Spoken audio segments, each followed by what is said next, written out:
Assalamualaikum semuanya. Semoga yang like, komen, dan subscribe diberi kesehatan dan dilancarkan rezekinya. Amin ya robbal alamin.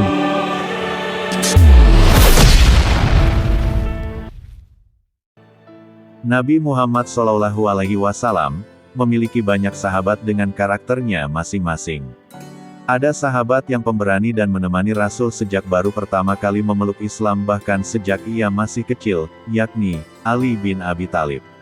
Ada sahabat Nabi, yang jangankan manusia, setan pun enggan berselisih jalan dengannya karena terkenal garang, yakni Umar bin Khattab.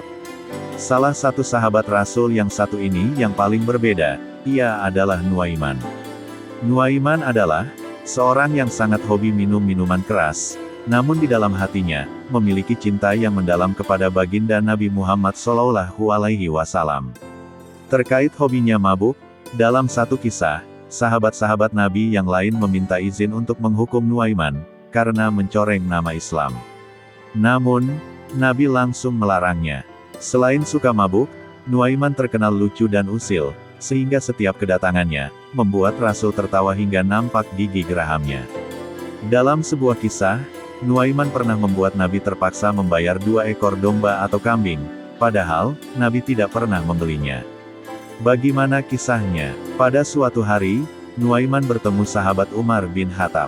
Ia berniat membeli 2 ekor domba yang akan dihadiahkan kepada Nabi Muhammad SAW. Saya berniat menghadiahkan domba itu untuk Nabi, nanti tolong antarkan domba itu kepada Nabi. Beliau yang akan langsung membayar domba-domba itu, ujar Nuaiman kepada Umar. Tak curiga usilnya Nuaiman, Umar langsung mengantarkan domba kepada Nabi, sementara, Nuaiman mengikuti langkah Umar, namun memilih bersembunyi di balik dinding rumah Nabi. Nabi pun keluar menemui Umar yang membawa 2 domba, dan pura-pura tidak tahu ada Nuaiman, padahal Nabi bisa melihatnya. Mendapatkan penjelasan Umar tentang 2 domba tersebut, Nabi tertawa dan langsung membayarnya, meskipun Nabi tidak pernah merasa memesan. Sampai datanglah waktu sahabat Nuaiman wafat dan mendahului Rasulullah SAW. Proses pemakaman berjalan seperti biasa, hingga akhirnya, tiba waktu Rasul dan para sahabat meninggalkan makam Nuaiman. Seketika Rasulullah tertawa, hingga disebutkan dalam satu riwayat, terlihat gigi geraham beliau yang mulia. Padahal, jarang sekali Rasulullah tertawa hingga gigi gerahamnya terlihat. Para sahabat heran bertanya-tanya dalam hati, ada apa Rasulullah tertawa di atas makam Nuaiman? Di tengah perjalanan, seorang sahabat memberanikan diri menanyakan perihal tersebut. Rasulullah menjelaskan, ketika aku berdiri di atas makam Nuaiman, datang malaikat Munkar dan Nakir melakukan tugasnya seperti biasa. Ketika Nuaiman ditanya, siapa Tuhanmu? Nuaiman menjawab dengan mantap, Allah Tuhanku. Dan ketika ditanya, apa kitabmu? Nuaiman menjawab, Al-Quran kitabku, tapi, ketika ditanya, siapa nabimu? Nuaiman justru tak menjawab meski ditanya beberapa kali. Malaikat pun terus bertanya kepada Nuaiman. Namun Nuaiman kemudian menjawab, Set jangan keras-keras, orangnya masih ada di atas, ujarnya sambil menunjuk ke arah Nabi di atas makam. Itulah yang membuatku tertawa, singkat Rasul. Rasulullah bersabda, Nuaiman akan masuk surga sambil tertawa, karena dia suka membuatku tertawa, wallahu a'lam bishawab. Semoga kita termasuk umat Nabi Muhammad yang senantiasa memiliki rasa cinta yang dalam kepada Nabi Muhammad SAW. Amin. Cerita lucu Abu Nawas ini, bermula ketika dalam perjalanan, Baginda Raja merasa perutnya sedang sakit, dan sudah tidak bisa lagi diajak kompromi. Saat itu juga, ia meminta para pengawal mendampinginya ke sungai, demi menuntaskan hajatnya. Kebetulan, sungai mengalir ke arah selatan. Sudah menjadi kebiasaan di kalangan masyarakat, jika Baginda Raja sedang buang hajat di sungai, maka rakyat dilarang keras buang hajat di sebelah utaranya Raja. Sebab dikhawatirkan, kotoran tersebut akan mengalir ke arah selatan, dan mengenai Raja. Bagi yang melanggar, maka akan mendapat hukuman berat. Namun kali ini, peraturan tersebut tidak diindahkan oleh Abu Nawas. Dia dengan santainya, ikut buang hajat di sebelah utara, agak jauh dari raja. Saat raja sedang asyik buang hajat, tiba-tiba ada suatu benda yang menyenggol bokongnya. Tanpa berpikir panjang, benda tersebut langsung dipegang dan dilihat oleh raja.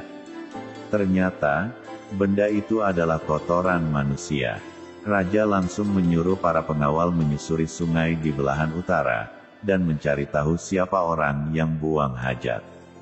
Benar saja, terlihat sosok Abu Nawas sedang buang hajat dengan santainya.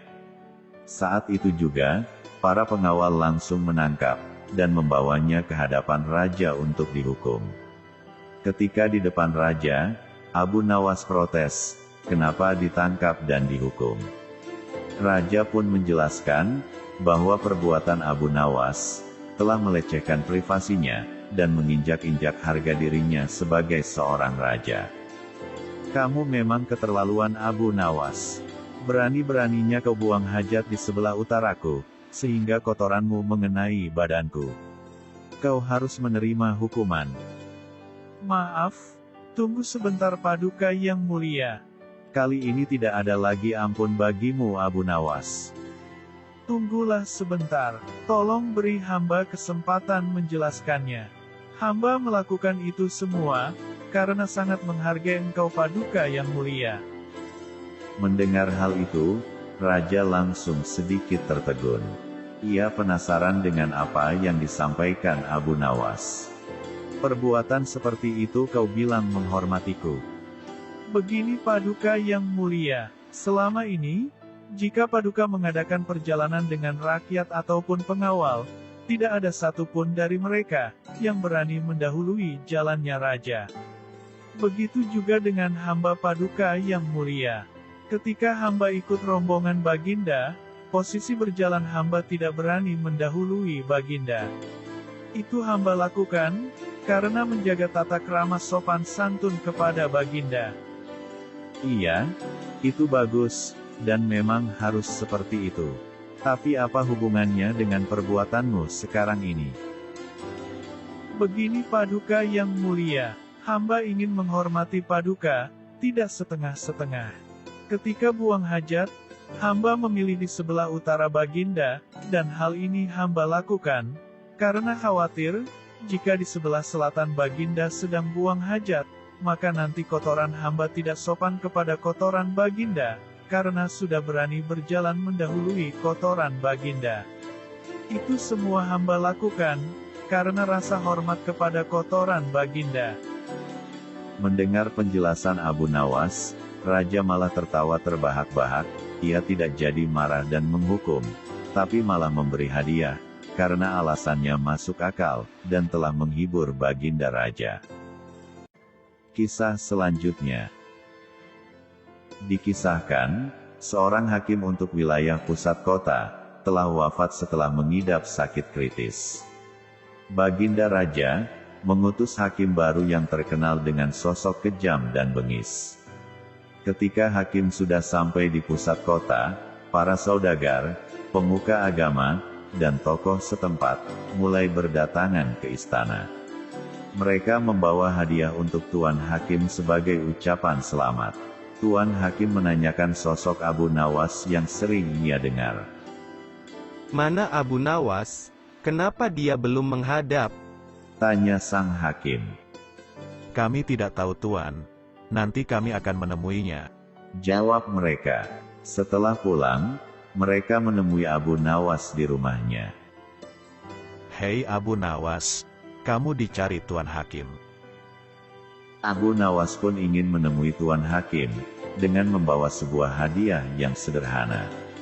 Namun sial, ketika di tengah perjalanan, buah-buahan yang dia bawa bergelinding di atas nampan. Abu Nawas mencoba menatanya kembali, akan tetapi, buah-buahan itu terus menggelinding di atas nampan. Karena kesal, Abu Nawas akhirnya memakan buah yang ia bawa, sehingga hanya tersisa satu butir. Sesampainya di istana, Tuan Hakim menyambutnya dengan hangat, lalu Abu Nawas mempersembahkan hadiah buah, yang hanya tersisa satu butir. Melihat itu, Tuan Hakim pun tersenyum, Ia kemudian berkata, Meskipun hadiahmu sederhana, namun kau berhak menerima hadiah dariku. Tuan Hakim menyuruh salah satu pengawalnya untuk memberikan hadiah 1 kantong emas kepada Abu Nawas. Betapa senangnya Abu Nawas, ia tak menduga akan mendapatkan hadiah begitu banyak. Lalu, Abu Nawas pun pulang, dan memberitahukan kepada istrinya. Aku pikir, Tuan Hakim galak dan pelit. Ternyata, ia sangat baik dan dermawan. Puji Abu Nawas. Mengapa engkau bisa seyakin itu? Tanya istrinya. Tadi aku baru dari istananya, dan Tuan Hakim memberiku 1 kantong uang. Padahal, aku hanya memberinya hadiah 1 butir buah. Wah, kenapa tidak kau ulangi saja? Besok datanglah ke istana, dan bawalah buah yang banyak, pasti hadiah yang kau dapat lebih banyak lagi. Kata istrinya dengan senang. Keesokan harinya, Abu Nawas membawa sekeranjang penuh buah nanas. Ketika di perjalanan menuju istana, Abu Nawas bertemu seorang temannya. Mau kemana Abu Nawas? Mau ke istana Tuan Hakim. Menurutku, lebih baik diganti buah yang lebih pantas Abu Nawas, seperti buah anggur.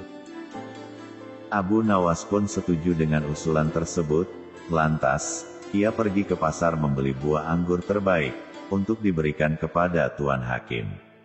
Ketika sampai di istana, Tuan Hakim menyambutnya dengan hangat, dan Abu Nawas mempersembahkan buah anggur yang baru saja dibelinya. Namun, hadiah tersebut tidak bisa memikat Tuan Hakim. Tuan Hakim justru beranggapan Abu Nawas menghinanya, dan ia menjadi marah. Tuan Hakim lalu menyuruh pengawal untuk melempari Abu Nawas dengan buah anggur.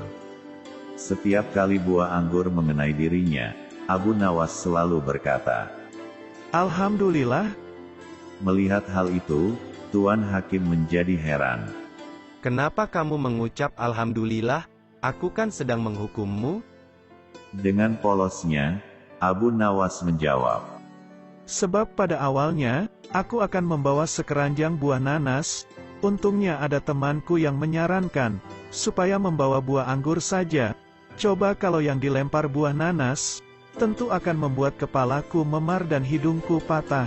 Bagaimana aku tidak bersyukur kepada Allah atas keselamatanku? Spontan saja, Tuan Hakim tertawa terpingkal-pingkal mendengar alasan Abu Nawas, dan ia pun mempersilahkan Abu Nawas pulang. Kisah selanjutnya. Abu Nawas dikenal sebagai penyair mabuk dan agak gila, pada kalangan masyarakat waktu itu. Selain itu, Abu Nawas sering bertingkah konyol dan lucu. Suatu ketika, Abu Nawas memandikan keledai kesayangannya. Abu Nawas sangat menyayangi keledainya, meskipun keledai tersebut sangat lamban. Keledai kesayangannya sudah terlihat bersih.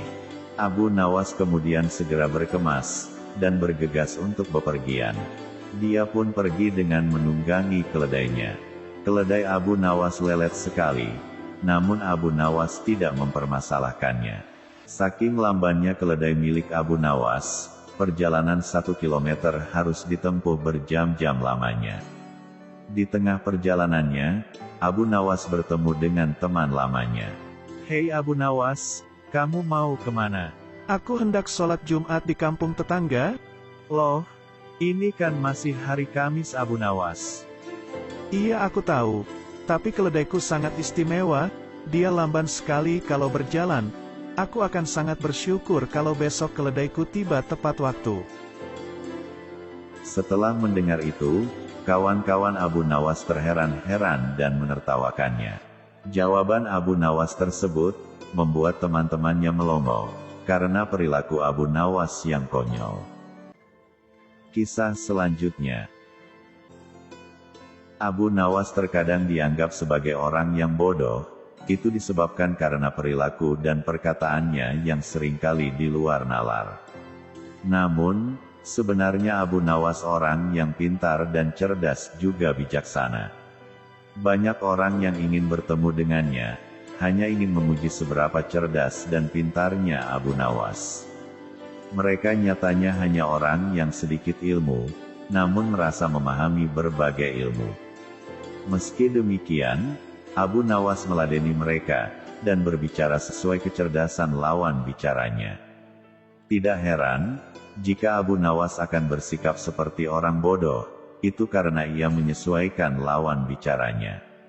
Pada suatu sore, Abu Nawas menuju kebun luas miliknya. Kedua matanya mengamati kebunnya yang luas. Ada banyak sekali buah yang ia tanam di sana. Kini, matanya tertuju pada tanaman labu, yang sudah berbuah dan membesar. Itu pertanda, sebentar lagi ia bisa memanen labu itu. Seperti biasa, setiap kali melihat ciptaan Allah, Abu Nawas akan merenung sejenak. Aku heran, kenapa tanaman labu yang merambat dan batangnya juga mudah patah, bisa menghasilkan buah yang sangat besar, sedangkan pohon arbe yang aku duduki, pohonnya tinggi dan besar, tapi buahnya kecil. Apakah Tuhan tidak keliru? Pikir Abu Nawas. Cukup lama ia merenung, sesekali, angin bertiup kecil di sekitarnya, menggerakkan ranting pohon arbe di sekitarnya. Akibatnya, salah satu buah arbe terjatuh, tepat mengenai kepala Abu Nawas yang sedang tidak memakai sorban. Abu Nawas pun terperanjat dan mencari tahu, benda apa yang barusan menimpanya. Ternyata, benda itu adalah buah arbe kecil yang sudah matang. Abu Nawas lalu memungut dan memandangnya, sampai akhirnya ia tersenyum. Sepertinya aku tahu sebabnya. Allah memang tidak pernah keliru dalam ciptaannya. Andaikan buah arbe besarnya disesuaikan dengan pohonnya, atau sebesar buah labu, pastilah kepalaku sudah hancur. Kata Abu Nawas dalam hati. Ia pun kembali memuji ciptaan Allah, yang sangat adil dan tidak keliru. Kisah selanjutnya. Suatu hari, Baginda Raja merasa suntuk. Dia ingin keluar istana, untuk menghilangkan rasa jenuhnya. Dia juga tidak ingin sendirian jalan-jalan, karenanya, Raja minta pengawalnya memanggil Abu Nawas. Singkat cerita, Abu Nawas dan Baginda Raja memulai perjalanannya. Saat dalam perjalanan, Abu Nawas selalu bercerita, yang membuat Baginda Raja terhibur. Ketika melintasi di tepi pantai, mereka berdua berhenti sejenak untuk beristirahat. Baginda Raja lalu membasuh muka dan tangan, dengan air laut. Langsung terbesit dalam benaknya akan sebuah pertanyaan. Abu Nawas, menurutmu kenapa air laut itu asin? Karena, air laut tidak mengalir kemana-mana Paduka. Ia senantiasa di tempatnya. Nah, untuk mencegah agar air laut itu tidak busuk, para leluhur kita dulu memberinya garam. Itulah sebabnya, air laut menjadi asin. Mendengar penjelasan itu, Baginda Raja tertawa terpingkal-pingkal. Perjalanan mereka berdua pun akhirnya dilanjutkan. Tidak berapa lama, dari kejauhan mereka berdua melihat sebuah benda berkilauan. Benda apa itu Abu Nawas? Ayo kita ke sana. Abu Nawas bergegas melangkah mendahului Baginda Raja. Setelah benda itu diambil oleh Abu Nawas, ternyata hanya sebuah cermin. Abu Nawas pun segera membuangnya lagi. Melihat hal itu, Baginda Raja terkejut. Kenapa dibuang Abu Nawas? Memangnya itu benda apa? Benda yang sangat jelek Paduka. Wajar saja kalau si pemilik membuangnya. Tapi benda itu terlihat berkilauan dari jauh. Kalau Paduka tidak percaya, ambil saja sendiri.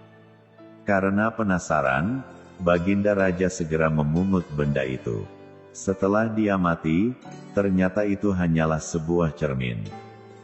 Ini kan cermin, kenapa kau bilang kalau benda ini sangat jelek? Coba perhatikan baik-baik, pasti Paduka akan menemukan kejelekannya. Baginda Raja kembali mengamati cermin tersebut. Di situ, Baginda Raja tidak menemukan kejelekan, yang ada hanya wajahnya sendiri di dalam cermin. Nah, itu sudah tampak jeleknya. Ayo lekas dibuang saja bendanya Paduka. Baginda Raja mulai memahami maksud ucapan Abu Nawas. Kurang ajar kamu Abu Nawas. Kisah selanjutnya.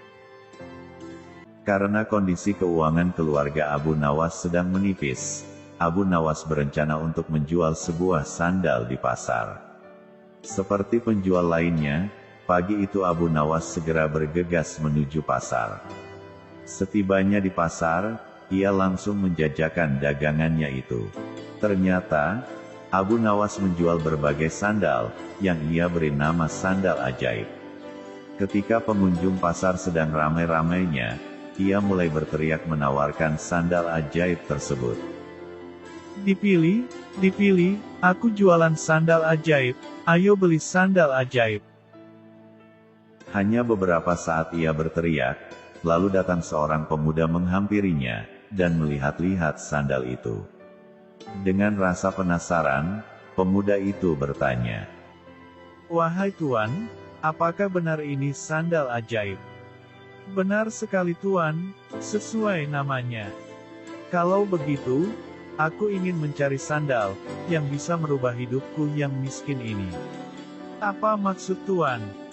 Jadi, aku ini sudah lama hidup miskin, dan ingin sekali kaya raya, dengan itulah, aku ingin membeli barang, yang bisa memberikan aku keberuntungan. karena tak ingin mengecewakan pemuda itu, Abu Nawas segera menunjukkan salah satu sandal ajaibnya.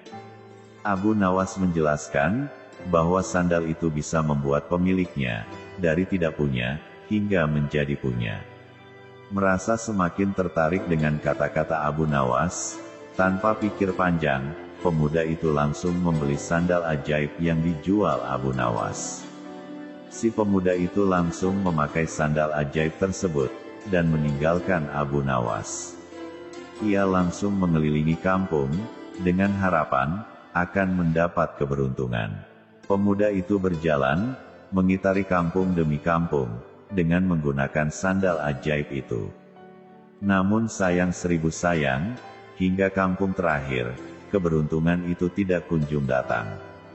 Bahkan lebih parahnya, si pemuda itu bukannya mendapat keberuntungan, ia justru mendapat kemalangan.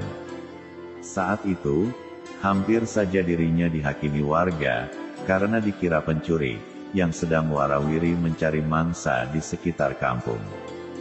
Dengan perasaan marah dan kecewa, akhirnya si pemuda itu mencari Abu Nawas, dengan tujuan ingin meminta pertanggungjawabannya, atas semua hal yang menimpa dirinya. Setelah bertanya ke sana kemari, akhirnya ia menemukan Abu Nawas. Assalamualaikum, Tuan. Waalaikumsalam, ternyata Tuan. Bagaimana kabar Tuan? Jadi, aku datang untuk meminta pertanggungjawaban. Karena aku telah mendapatkan kabar buruk. Aku tidak merasakan keberuntungan apa-apa setelah memakai sandal ini. Justru, aku hampir saja mendapat celaka, yaitu dihajar warga kampung, gara-gara dikira pencuri. Padahal engkau sudah mengatakan, jika sandal ini akan membawa keberuntungan kepada pemiliknya. Mana buktinya? Waduh, seingat aku, tidak pernah aku mengatakan seperti itu Tuan. Aku hanya mengatakan, bahwa sandal ini akan membuat orang yang tidak berpunya bisa menjadi punya. Buktinya, sebelumnya Tuan belum memiliki sandal ajaib, sekarang sudah memilikinya. Setelah mendengar penjelasan Abu Nawas, pemuda itu langsung diam. Akhirnya ia sadar, bahwa dirinya telah salah tafsir. Lantas, mengapa engkau mengatakan bahwa sandal ini ajaib? Oh, kalau itu, karena memang namanya sandal ajaib, bukan sandalnya yang ajaib. Tapi intinya, jangan percaya kepada barang ajaib, karena, percaya kepada sesuatu selain Allah, bisa membuat kita syirik. Kita hanya akan mendapatkan kesusahan, di dunia dan di akhirat kelak. Buktinya adalah yang Tuan alami hari ini. Oleh karena itu, segeralah bertaubat kepada Allah. Kecerdasan Abu Nawas sudah terlihat sejak ia masih remaja, hingga menarik perhatian seorang penyair bernama Walibah Ibnu Al-Hubab. Ia pun membeli dan membebaskan Abu Nawas dari statusnya sebagai seorang budak. Ia juga yang mengajari Abu Nawas menulis syair. Usai terbebas sebagai budak, lika-liku kehidupannya sebagai seorang penyair pun dimulai. Abu Nawas hijrah ke Baghdad, sebuah kota metropolis, yang saat itu dipenuhi intelektual abad pertengahan, di bawah kepemimpinan Khalifah Harun ar-Rasyid. Harun ar-Rasyid pun mengangkatnya menjadi penyair istana. Ia mendapat jabatan sebagai pendekar para penyair. Tugasnya adalah menggubah puisi puji-pujian untuk sang khalifah. Namun, dalam perjalanannya, Abu Nawas juga menulis humor, yang justru semakin melejitkan namanya. Ketenaran Abu Nawas bahkan disejajarkan dengan tokoh-tokoh Muslim dalam perkembangan ilmu pengetahuan. Meski dekat dengan sang khalifah, namun akibat suatu peristiwa, Abu Nawas kemudian dijebloskan ke dalam penjara. Ia membacakan puisi seorang musuh bernama Bani Mudar, yang membuat Baginda Raja Harun ar-Rasyid tersinggung dan murka. Sejak mendekam di penjara, puisi-puisinya lantas mengalami perubahan. Dari yang semula pongah dan sarkas, berubah menjadi religius. Ia bertobat dan mengakui kekuasaan Allah. Nilai-nilai ketuhanan menjadi nafas baru dalam syair-syairnya. Abu Nawas meninggal dunia antara 806 hingga 814 Masehi. Ia dimakamkan di Shunizi, jantung kota Baghdad.